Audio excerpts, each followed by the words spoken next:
Olá, eu sou Letícia Dias Moreira e estou fazendo a leitura do livro Como Flechas, Preparando e Projetando os Filhos para o Propósito Divino, de Luciano e Kelly Subirá. Iniciaremos a leitura da parte 2 do livro, Preparação, capítulo 6, Processo de Amadurecimento. O crescimento é tanto físico quanto emocional e espiritual. Nossos filhos precisam de desenvolvimento em todas as áreas. O aspecto físico, salvo exceções oriundas de algum tipo de deficiência, não demanda tanta atenção. Com boa nutrição e exercício dos membros do corpo, o crescimento é certo e garantido, e é só uma questão de tempo. Já o processo emocional e espiritual requerem outros investimentos e processos. Antes de tratar, porém, desse aspecto interior do crescimento, que é o foco desse capítulo, é necessário entender as etapas do desenvolvimento físico. As fases do crescimento. Os filhos passarão por fases distintas no crescimento, e há alguns fatos bíblicos acerca disso que precisam ser pontuados. Tanto a criança de peito como ao homem de cabelos brancos. Deuteronômio, capítulo 32, verso 25. O versículo acima é parte do cântico profético de Moisés. Anunciando juízo, ele fala que a espada causará devastação às pessoas de todas as idades. E englobando todas as faixas etárias, enfatiza que o juízo atingiria desde a criança de peito, recém-nascido, até o homem de cabelos brancos, o idoso. As distinções de fases do crescimento aparecem nas Escrituras com as seguintes terminologias: recém-nascido, em 1 Pedro, capítulo 2, verso 2, criança, Efésios 4, versículo 14, jovem, 1 João, capítulo 2, verso 13, homem feito, Hebreus, capítulo 11, verso 24. Outros termos também podem ser encontrados na Bíblia, embora retratem fases já identificadas. O apóstolo João, por exemplo, fala de filhinhos e de pais. 1 João, capítulo 2, verso 12 ao 14. As diferentes fases exigem dos pais cuidados distintos. Em Hebreus 5, capítulo 12 ao 14 diz: passaram a ter necessidade de leite e não de alimento sólido. Ora, todo aquele que se alimenta de leite é inexperiente na palavra da justiça, porque é criança. Mas o alimento sólido é para os adultos, para aqueles que, pela prática, têm as faculdades exercitadas para discernir não somente o bem, mas também o mal. O autor da carta de Hebreus usou como alegoria um fato natural com o fim de retratar uma realidade espiritual. Ele falou sobre a alimentação distinta para estágios distintos do crescimento. Você não pode servir uma feijoada a uma criança que não desmamou e não deveria oferecer uma mamadeira a um filho crescido. Requer-se dos pais, portanto, atenção às necessidades específicas que cada fase carrega. Não podemos limitar isso apenas ao aspecto físico. As necessidades emocionais também variam de acordo com a fase. O aprendizado acerca do que eles precisam pode acontecer desde o partilhar a experiência e sabedoria dos mais velhos até o aprendizado com os peritos no assunto, por meio da literatura, videoaulas ou cursos presenciais. O cristão deve entender que é responsabilizado pela palavra de Deus a ajudar outros naquelas áreas em que carrega mais bagagem e experiência de vida. Paulo escreveu a Tito: para que esse orientasse as mulheres mais velhas. Vejam, sejam mestras do bem, a fim de instruírem as mais jovens, recém-casadas, a amar o marido e os filhos. Tito, capítulo 2, verso 3 e 4. E, se por um lado reconhecemos o próprio Deus apontando a necessidade dos mais experientes de ensinarem os mais novos, por outro lado devemos reconhecer que a orientação bíblica aponta a necessidade dos inexperientes de buscarem conselho e orientação dos mais vividos. Além das necessidades, cada fase apresenta também comportamentos distintos. Paulo fala acerca disso em sua carta aos irmãos de Corinto. Quando eu era menino, falava como menino, sentia como menino, pensava como menino. Quando cheguei a ser homem, desisti das coisas próprias de menino. 1 Coríntios, capítulo 13, verso 11. Certa ocasião, quando meu filho Israel ainda era bem garoto, demonstrou o comportamento típico de menino. Eu, aborrecido com o que vi, chamei sua atenção. Meu filho, pare com isso, você parece criança. Ele imediatamente interrompeu o que fazia e se comportou. Contudo, depois de uns minutos, veio até mim e disse: Pai, eu sou criança. Comecei a rir e acabei reconhecendo. É mesmo. Ele se uniu a mim e seguimos rindo juntos. Não podemos esperar comportamento de adulto em criança, muito menos o oposto. É nossa missão orientar o comportamento de cada fase. As crianças passam pelo período em que deveriam se divertir. Penso que foi acerca disso que Jó afirmou: deixam as suas crianças correr como um rebanho. Os seus filhos saltam de alegria. Jó, capítulo 21, verso 11. Contudo, à medida que crescem, as crianças devem apresentar sinais de maturidade que se evidenciam pela mudança de comportamento. Paulo, falando da vida cristã, serve-se de fato para ilustrar a necessidade de ajustes de postura. Irmãos, não sejam meninos no entendimento. Quanto à maldade, sim, sejam crianças, mas quanto ao entendimento, sejam maduras. 1 Coríntios, capítulo 14, verso 20. Não se deve esperar que essa mudança de comportamento seja algo espontâneo, ainda que o amadurecimento, em parte, possa se dar dessa forma.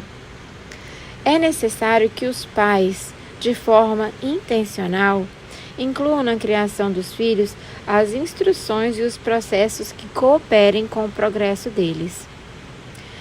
Penso que foi isso que se deu com Salomão, que, falando dos ensinos de seu pai, escreveu acerca desse processo de preparação. Quando eu era menino, em companhia de meu pai, uma criança inexperiente, mas a única aos olhos de minha mãe, ele me ensinava e me dizia: que o seu coração retém as minhas palavras, guarde os meus mandamentos e você viverá. Provérbios, capítulo 4, verso 3 e 4. Ninguém vai de criança inexperiente ao homem maduro só com o tempo. A maturidade tem que ser ensinada e instigada. Observe outro texto que revela o mesmo processo em andamento na educação de Salomão. Quando se aproximava o dia da morte de Davi, ele deu ordens a Salomão, seu filho, dizendo: eu vou pelo caminho de todos os mortais. Portanto, tenha coragem e seja homem. 1 Reis, capítulo 2, verso 1 e 2. É interessante notar que Davi não deu apenas conselhos, ele deu ordens. Obviamente, a frase "seja homem" não era uma exigência relacional ao gênero, e sim um novo comportamento. Este, por sua vez, deveria estar de acordo com a nova fase em que agora entrava o filho que crescera. Quando ainda são crianças, não podemos exigir de nossos filhos que pulem etapas e vivam uma maturidade que não combina com a fase em que estão. Paulo, que quando era menino, ele se comportava como tal. Isso não é apenas compreensível, é normal. Contudo, quando a hora de passar de fase chega, também não podemos permitir que os filhos se comportem de acordo com a fase que cessou. Ao ordenar ao filho, seja homem, o rei Davi, em outras palavras, estava dizendo: o tempo de meninice acabou. A fase de responsabilidade chegou. Nossos filhos progredirão de uma fase a outra à medida que crescem. Acredito que cada transição deve ser tanto celebrada como destacada. Essa conduta tanto esclarece a importância da transição em fases, como também festeja a chegada das novas etapas. A Bíblia também nos ensina: Isaque cresceu e foi desmamado. Nesse dia em que o menino foi desmamado, Abraão deu um grande banquete. Gênesis, capítulo 28, verso 8. Abraão festejou a passagem de estação de Isaque. É como se dissesse: este capítulo se encerrou, vamos ao próximo. Isso também fortalece a mentalidade dos períodos distintos na vida dos filhos, como também os encoraja a viver o nível seguinte. Por Luciano. Poucos meses depois da mudança de minha família para Curitiba, no Paraná, no início de 2005, minha filha completou 4 anos de idade. Na época, recebemos a visita de Cristina, uma irmã de Irati, cidade no interior paranaense, onde havíamos morado antes de mudar para a capital. Essa irmã, uma das primeiras convertidas na igreja que pastoreamos lá, perguntou a Kelly, minha esposa, se ela estava se adaptando bem à nova cidade. Afinal de contas, deixamos a vida tranquila de uma pacata cidade de milhares de habitantes para conviver no corre-corre da região metropolitana de Curitiba, com milhões de habitantes. Depois de várias perguntas sobre o trânsito, as distâncias e uma série de diferenças entre as duas cidades, minha esposa respondeu que o melhor lugar para se estar é a vontade de Deus e que estávamos muito bem, mesmo diante das mudanças. Então, nossa visitante mirou minha filha e questionou: e você, está gostando da sua nova cidade? A Alissa respondeu de pronto: gostando? Na verdade, eu estou amando. É mesmo? E o que você está amando tanto nessa nova cidade? Indagou a visitante. Minha filha nem titubeou e respondeu: é que aqui em Curitiba tem um monte de shopping center. Todo mundo riu, até porque dava para entender a empolgação da garotinha, que na cidade anterior não tinha nenhum shopping para frequentar. Contudo, o tempo revelou que aquilo era de fato uma grande paixão dela. Quando estava com 5 anos, Lissa disse para a mãe, enquanto voltava de uma ida ao shopping: mãe, já estou orando por um marido rico. Minha esposa, achando graça, continuou a conversa. É mesmo, filha? E por que você está orando por um marido rico? Porque esse negócio que você faz de ir ao shopping só para olhar as vitrines não é para mim, não. O que esperar em termos de maturidade de uma garotinha de 5 anos? Naquela época, se eu colocasse 5.000 na mão de minha filha, ela gastaria com certeza tudo numa loja só. Hoje, chegando à maioridade, ela tem vergonha dessa história. Isso é sinal que amadureceu. E amadureceu ao ponto de mudar sua oração. Ela trocou o desejo e a oração de um marido milionário para um missionário. Relação dos filhos com a família. O ciclo de crescimento também envolverá algumas inversões de papéis. Os filhos quando crianças, são servidos. Contudo, à medida que crescem, passarão a servir a família. Vejamos melhor essa dinâmica do amadurecimento e da relação familiar revelada nas Escrituras. Quando Moisés foi encontrado pela filha de Faraó, que se banhava no rio Nilo, a sua irmã fez uma pergunta. Quer que eu vá chamar uma das hebreias para que sirva de ama e crie essa criança para a senhora? Êxodo capítulo 2, verso 7. Imediatamente ela chamou a mãe, que ao chegar ouviu da filha de Faraó: leve este menino e amamente-o para mim. Eu darei um salário para você. A mulher pegou o menino e o criou. Êxodo capítulo 2, verso 9. O que esse episódio destaca? A incapacidade de a criança cuidar de si mesma e a óbvia conclusão que um adulto precisa fazer isso por ela. Nenhum de nós vai questionar uma necessidade de interpretação mais acurada do texto ou da discussão do contexto. Sabemos que esse é um fato incontestado, confirmado tanto por diversas passagens da Bíblia, como também pelas simples observações das dinâmicas do funcionamento familiar em qualquer lugar e tempo. Enfatizo isso porque, diferentemente da fase em que são servidas, as crianças crescerão e em algum momento terão que lidar com uma mudança. À medida que crescem, devem servir a família. Depois de comparar os filhos a flechas, em Salmo 127:4, a palavra de Deus enfatiza que bem-aventurado é o homem que enche delas a sua aljava. E o motivo de tal afirmação é explicado na declaração seguinte: não será envergonhado quando pleitear com os inimigos à porta.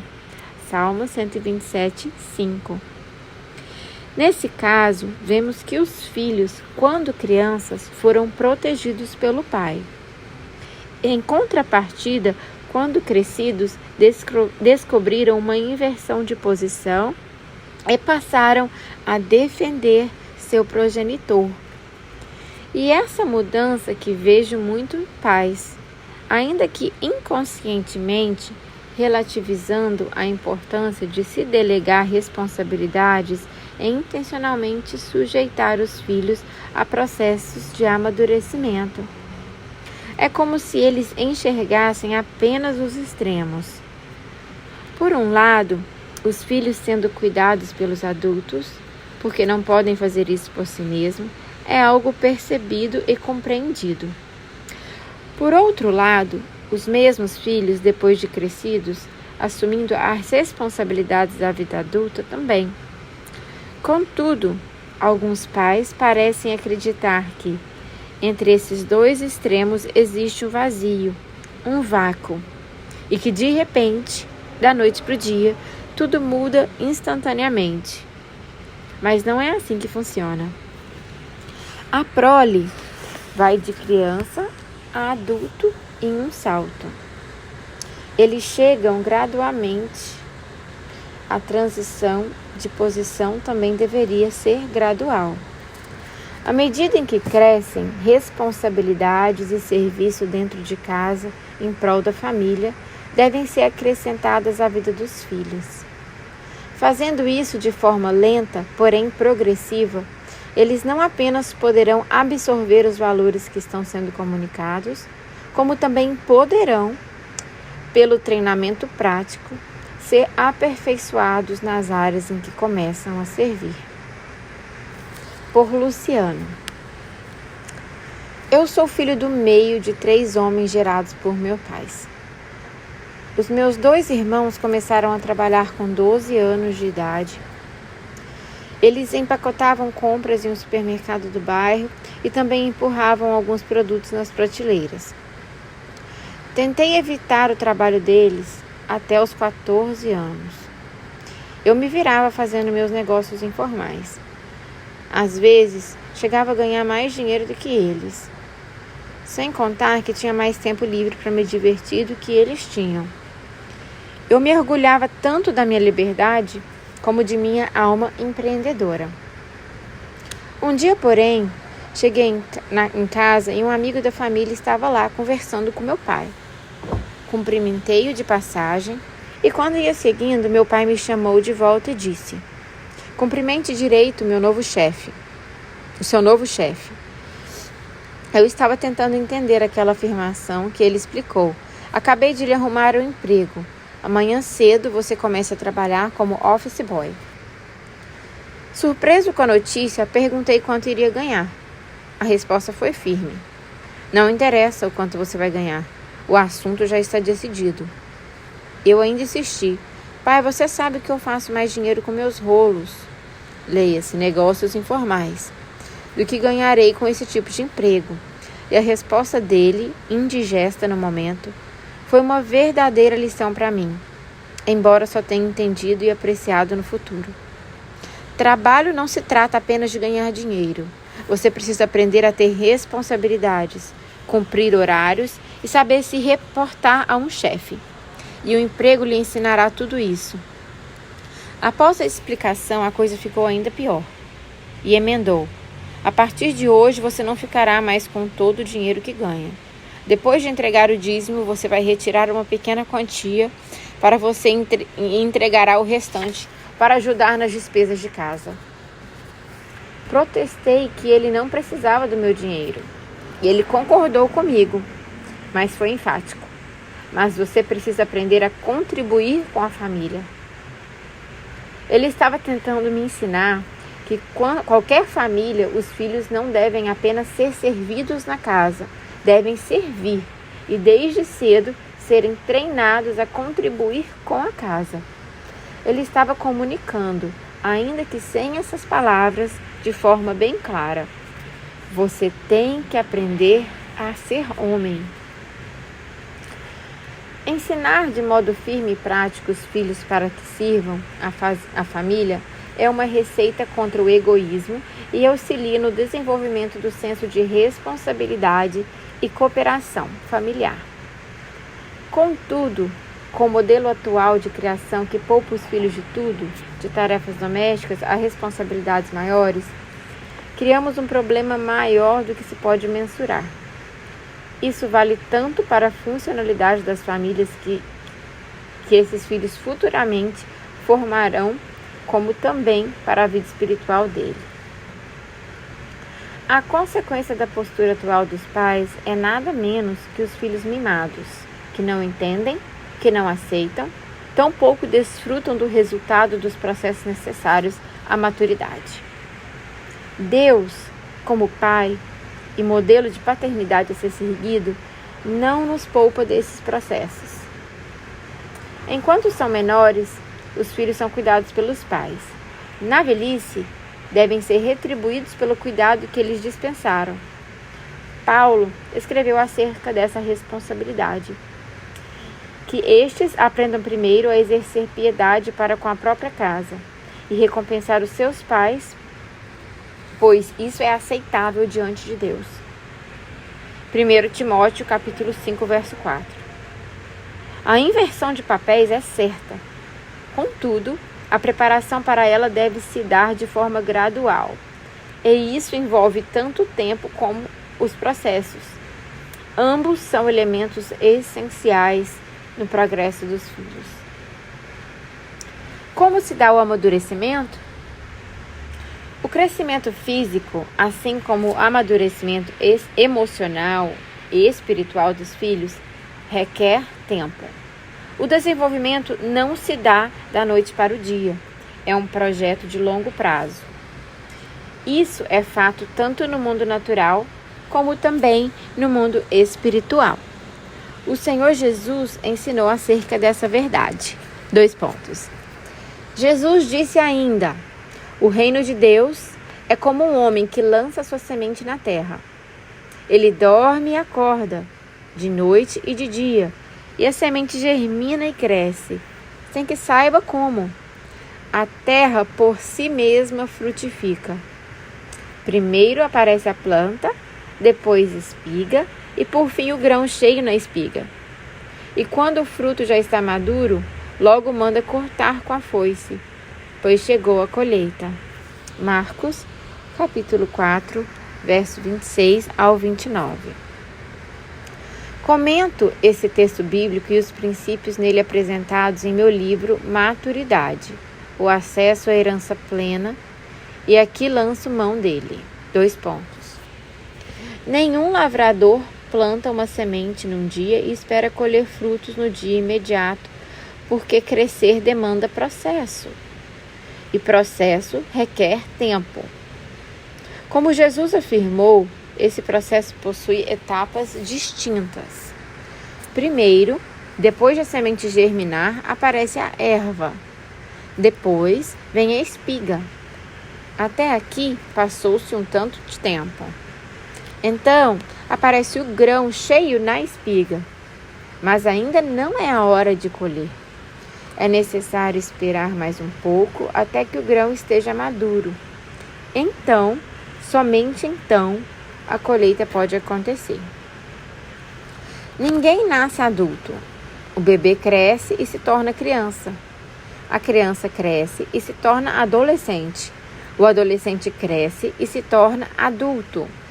O adulto, para crescer fisicamente, para de crescer fisicamente, mas ainda amadurece espiritualmente e emocionalmente, além de desenvolver suas habilidades. Portanto, o tempo é um fator necessário não apenas para o desenvolvimento natural, mas também para a maturidade emocional e espiritual, bem como para que se adquiram experiência e sabedoria. Logo, não há crescimento imediato. O tempo é indispensável, inclusive no âmbito espiritual. Essa é a razão pela qual Paulo, escrevendo a Timóteo, declara que o candidato ao ministério, episcopado, não pode ser um novo convertido. 2 pontos. Não seja neófito, para não suceder que se ensoberbeça e incorra na condenação do diabo. 1 Timóteo, capítulo 3, verso 6.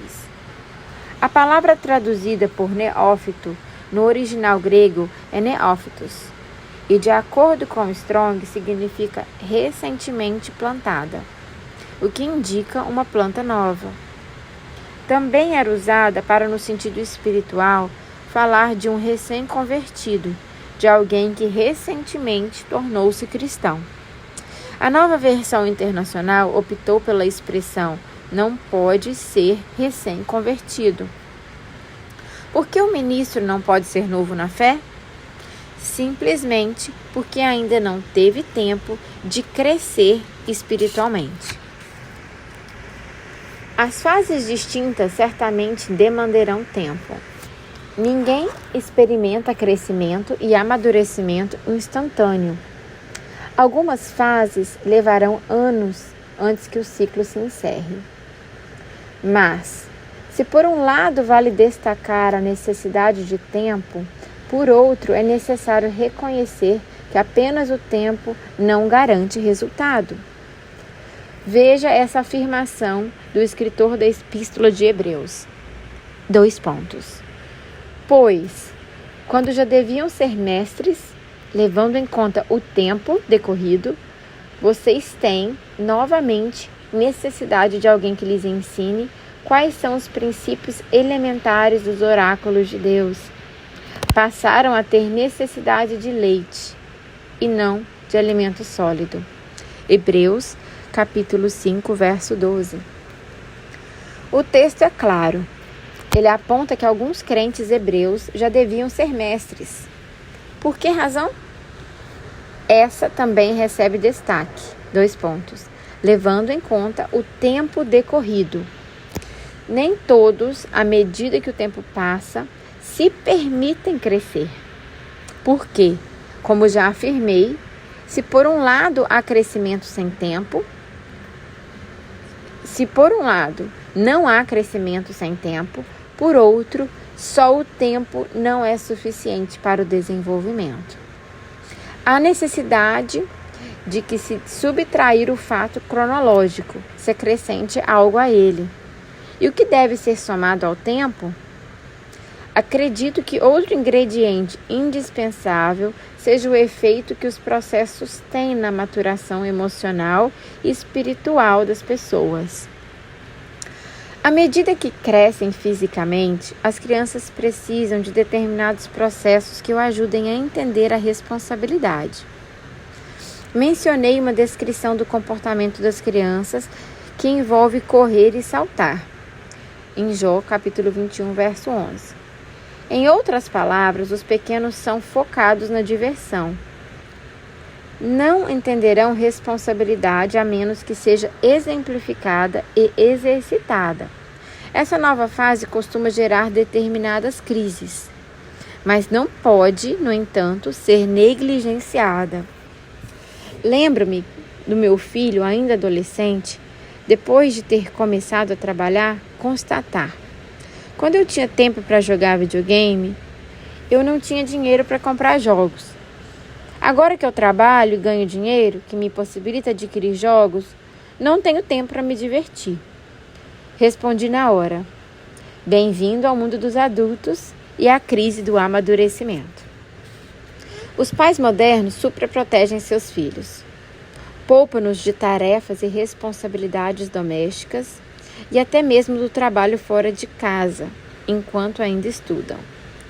Talvez o façam porque acham que sua vida foi dura e não querem que sua prole sofra, ou porque concluem que, diferentemente deles, seus filhos não terão necessidade financeira.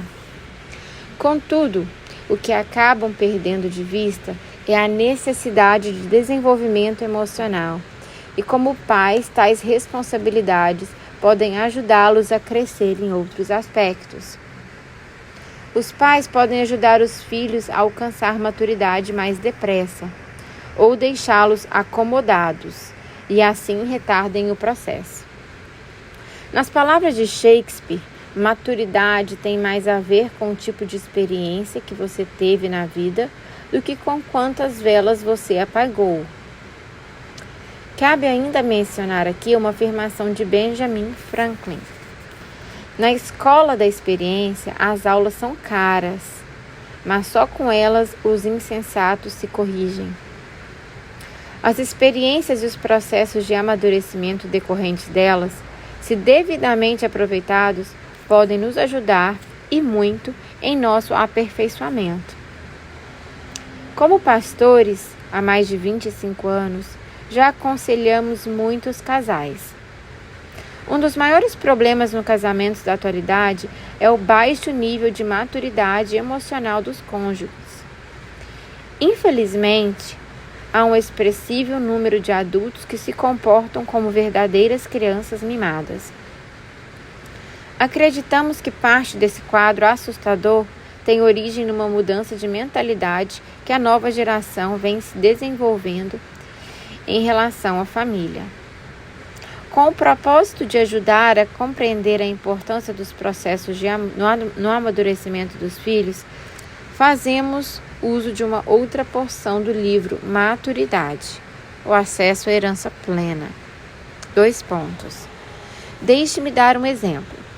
Recentemente perguntei a uma pessoa muito querida para mim se ela planejava ter mais filhos. Já tinha um. A resposta foi imediata e segura: de jeito nenhum. Impressionado e curioso, questionei a razão do não. Aquele pai de pronto rebateu: porque é caro demais ter um filho. O que essa conversa revela? Um pai mesquinho que não quer gastar dinheiro com os filhos. Claro que não. É justamente o oposto. A conversa aponta para um pai que, justamente por querer dar melhor aos seus filhos, entende qual é o limite orçamentário e não segue aumentando a quantidade de filhos para não baixar o padrão do que deseja oferecer. E isso possui um lado louvável, mas também destaca algo que me preocupa. Trata-se de uma nova mentalidade e um novo modelo de criação familiar que se distancia de um modelo bíblico. No padrão apresentado nas Escrituras, o aumento dos filhos era visto como algo bom e possuía uma razão. Contudo, hoje, qual é a razão da hesitação dos pais em ter mais filhos? é a preocupação do quanto custa. O que isso revela? Que os pais modernos já não pensam no que os filhos podem fazer pela família. Eles estão preocupados somente com o que a família terá que fazer pelos filhos. Antigamente, ninguém deixava de ter filhos pensando no quanto isso custava. A mentalidade, especialmente quando se tirava o sustento da lavoura, sempre foi o contrário. Quanto mais filho alguém gerava, mais mão de obra para produzir mantimento havia em casa. Tal mudança de mentalidade produz também uma mudança de criação. Os pais da atualidade não criam filhos para contribuir com a família. Criam filhos com uma visão, ainda que não tão explícita, de apenas sugar a família, fortalecem inconscientemente o egoísmo.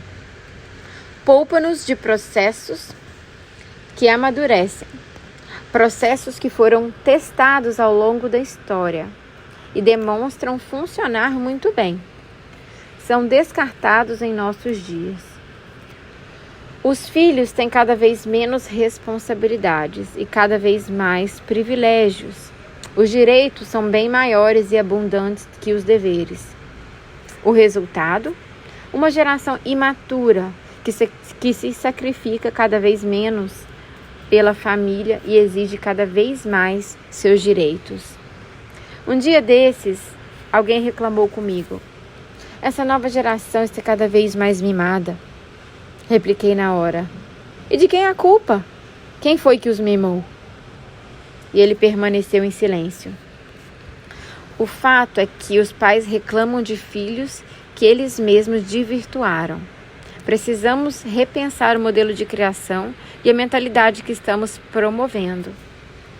Não falo de algo tão distante na história como textos bíblicos citados. Até a geração passada, as coisas ainda seguiam esse ritmo. Em qualquer família, os filhos não devem apenas ser servidos na casa, devem servir.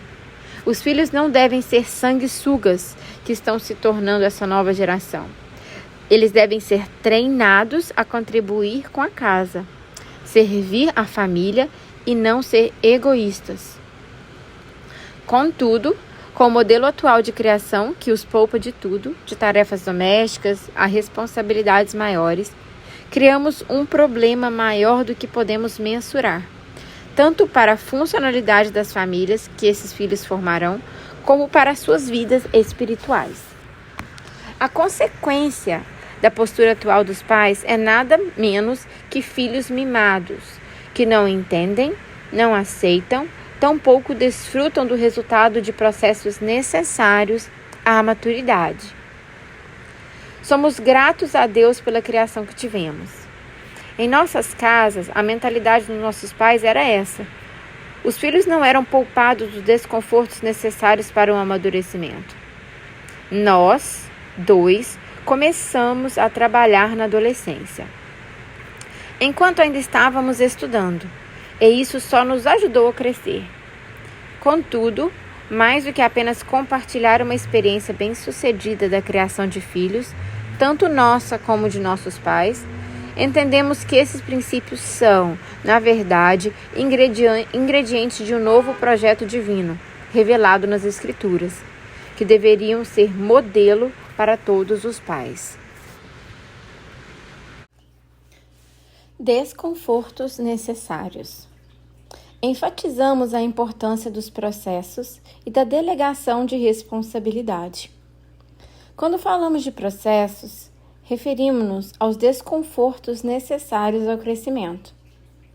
Como declarou Blaise Pascal, a sabedoria amadurece por meio do sofrimento. Recorremos novamente ao livro Maturidade. Uma nova geração mima seus filhos e trata-os como sanguessugas, que vivem para sugar a família e não para colaborar com ela. Embora toda generalização nos faça falhar com alguns, hoje em dia o senso comum sobre a criação de filhos é esse.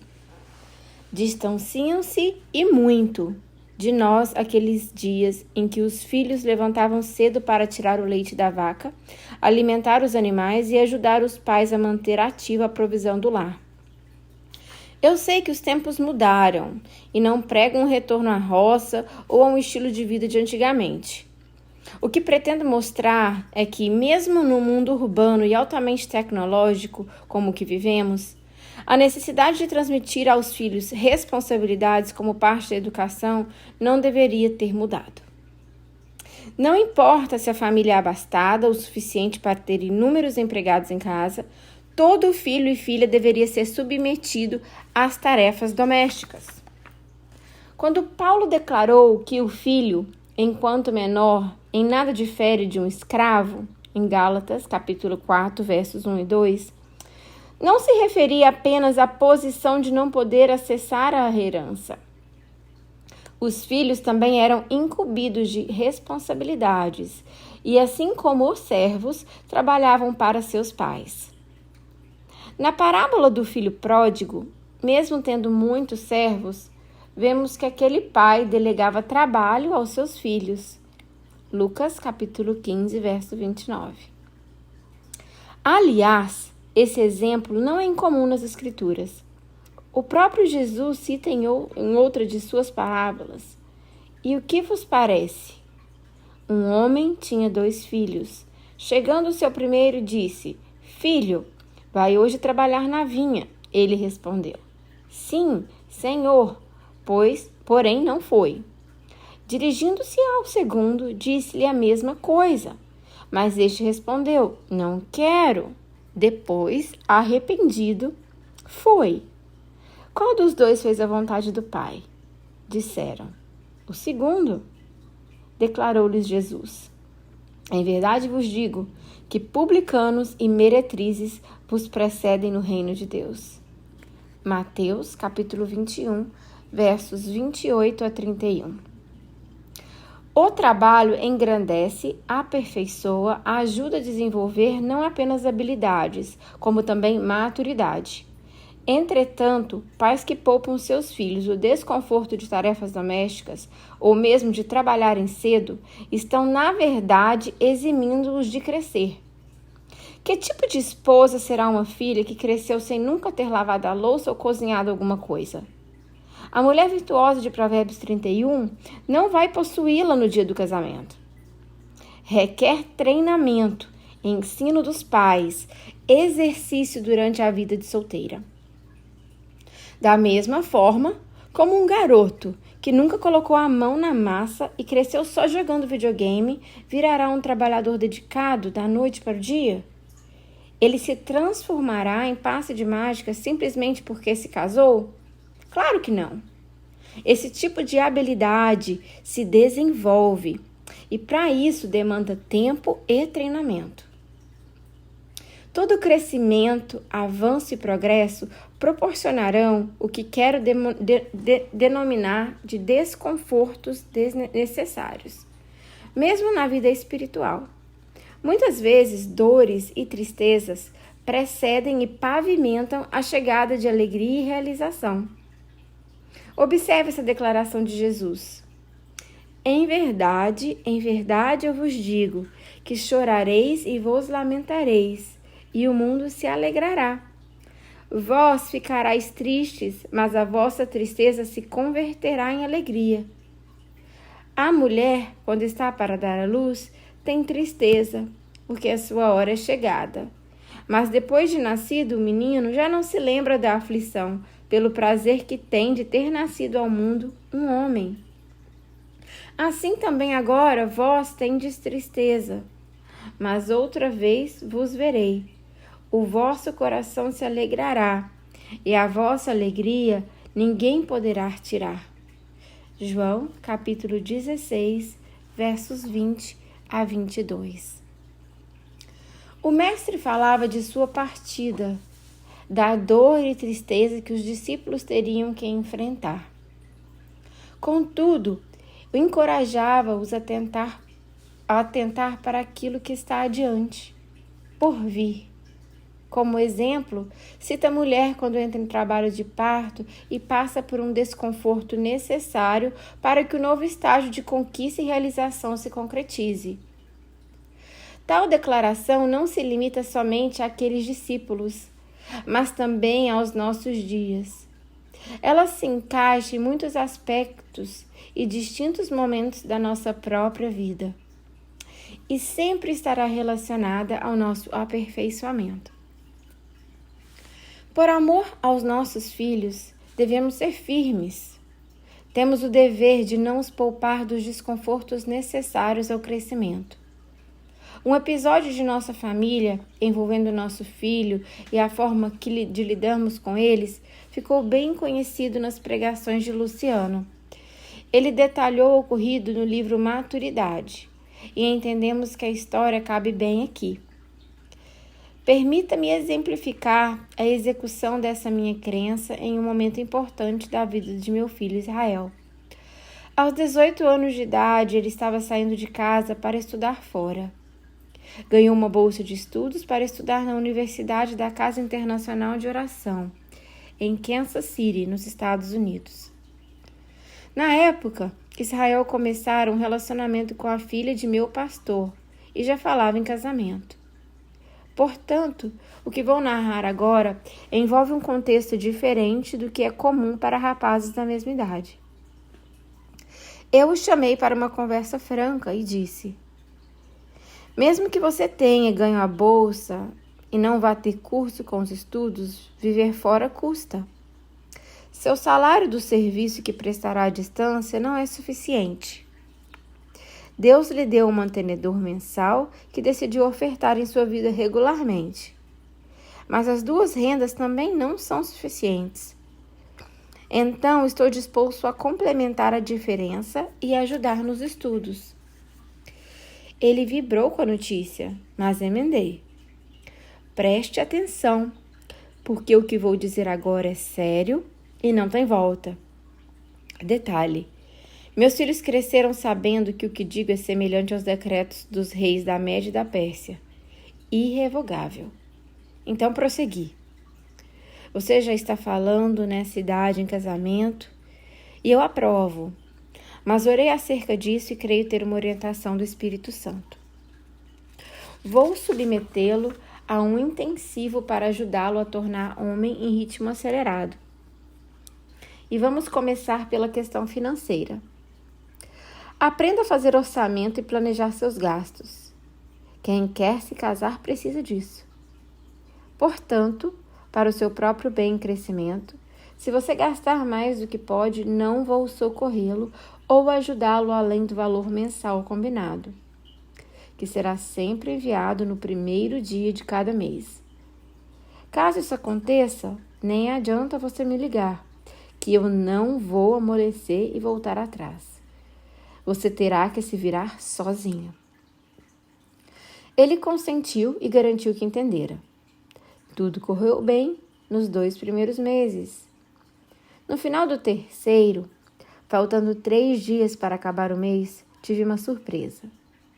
Falávamos quase todos os dias, mas naquele dia em particular, ele começou a conversa dizendo: então, pai, sei que ainda faltam 3 dias para acabar o mês, mas será que não poderia adiantar o dinheiro do próximo mês? Claro que não, respondi de pronto. Mas, pai, só faltam 3 dias. Eu digo mesmo, são só 3 dias para você esperar o dinheiro chegar no prazo combinado. É que meu dinheiro acabou. O problema é seu, não meu. E combinamos isso antes, de forma clara. Pai, é que você não está entendendo a gravidade da situação. Não tenho dinheiro mais para nada, nem para comer. Não tomei café da manhã hoje, nem almocei. Estou zerado de grana. Meu coração apertou, e muito. Como não se compadecer de um filho com fome e sem dinheiro para comer? Contudo, percebia naquele momento o Espírito Santo me lembrando da importância dos processos de amadurecimento. Decidi não ceder. Repliquei: Filhão, só tenho um conselho para te dar. Jejue. Ele protestou do outro lado. Pai, são 3 dias. Que eu me lembre, você já fez pelo menos 2 desses jejuns de 3 dias, ingerindo apenas água para buscar o Senhor. E você está aí para isso. Vá para a casa de oração e, se necessário, fique lá até acabar os 3 dias.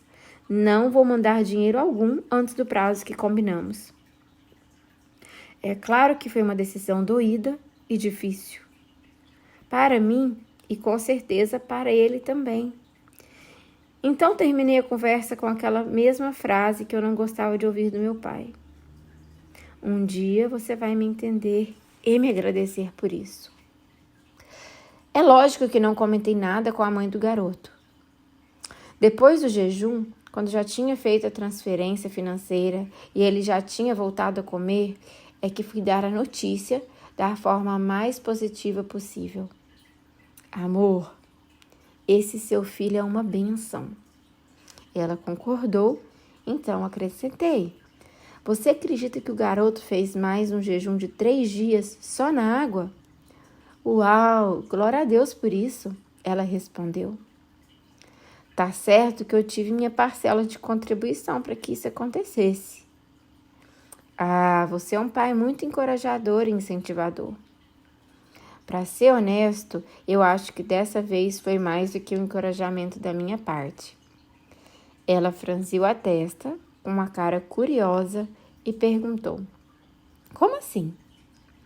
Contei a versão integral. Ainda lembro do rosto dela com ares de você. Você fez isso com meu bebê? Garanti o quanto eu era grato por todo o amor e carinho que ela dedicara aos meus filhos. Reconheci a importância disso na formação do caráter deles. Contudo, afirmei que seria tão firme quanto fosse necessário para ajudar nosso filho a amadurecer. Pedi que confiasse em mim, não apenas como pai, mas também como homem de Deus. Eu sei muito bem o que aconteceria se eu socorresse Israel, logo na primeira vez que se perdeu do orçamento. Ele não teria devida preocupação com planejamento financeiro.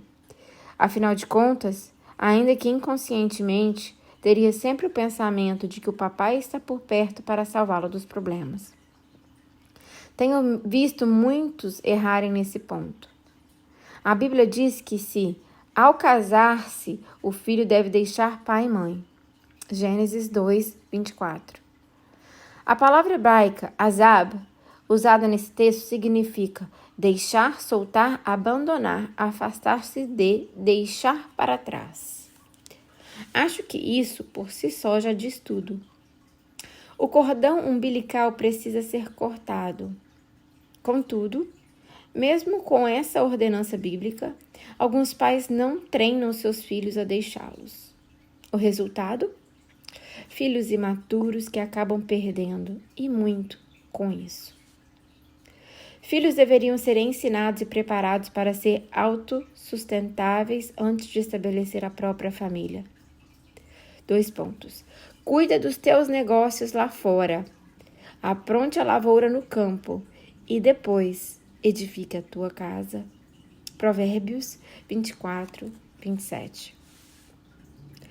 Sei que meu filho ainda não havia casado, mas precisava de treinamento para conseguir se desligar efetivamente de toda a dependência financeira e emocional.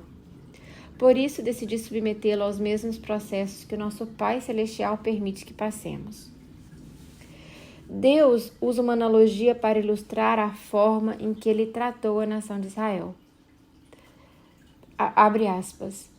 Como a águia que desperta a sua ninhada, paira sobre os seus filhotes e depois estende as asas para apanhá-los, levando-os sobre ela. Fecha aspas. Deuteronômio 32:11. Há uma informação importante aqui. Quando a águia toma o filhote nas asas.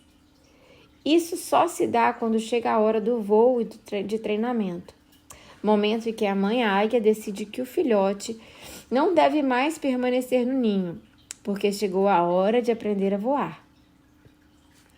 O Senhor está dizendo que forçará a nossa saída do ninho para que aprendamos a voar. Maturidade também se produz a partir do trato correto dos pais para com os filhos.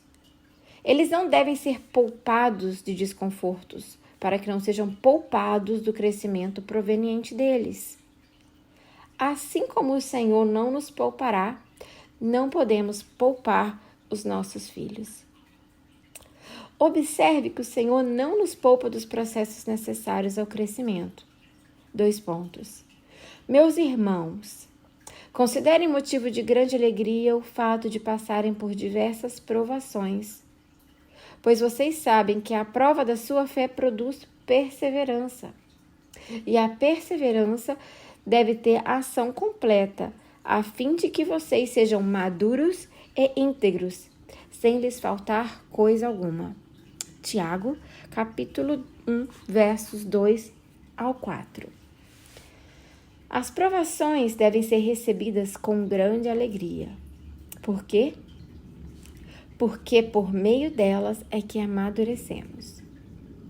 Logo, se o próprio Deus, o Pai perfeito, não nos poupa dos processos que nos ajudarão a crescer, por que nós, como pais, deveríamos poupar nossos filhos? É lógico que não estamos falando de abandono, negligência ou falta de cuidado. Ninguém poderia acusar o Pai Celeste dessas faltas. Porém, em amor, ciente do que os desconfortos necessários produzirão, devemos expor de forma equilibrada os nossos filhos aos processos de amadurecimento. Somente assim o tempo terá o aliado necessário para que ele se desenvolva não apenas no aspecto físico, mas espiritual. Perguntas para reflexão. Como você avalia seu papel paternal em compreender corretamente a fase em que seus filhos estão? Segunda. Os elementos necessários à maturação dos filhos são o tempo e os processos, que também denominamos desconfortos necessários. Crianças que são poupadas desses processos não amadurecerão no tempo correto. Como você avalia a sua participação nesses processos? Ou na falta deles? Terceira. Em sua opinião, quais são os desafios enfrentados pelos pais para expor seus filhos a esses processos? O que impede de agir corretamente? Quarta, há uma mudança acontecendo no comportamento familiar. Atualmente, a centralidade dos filhos se dá como nunca antes. Você consegue perceber a diferença nesse sentido entre a criação que recebeu de seus pais e a que você tem dado aos seus filhos?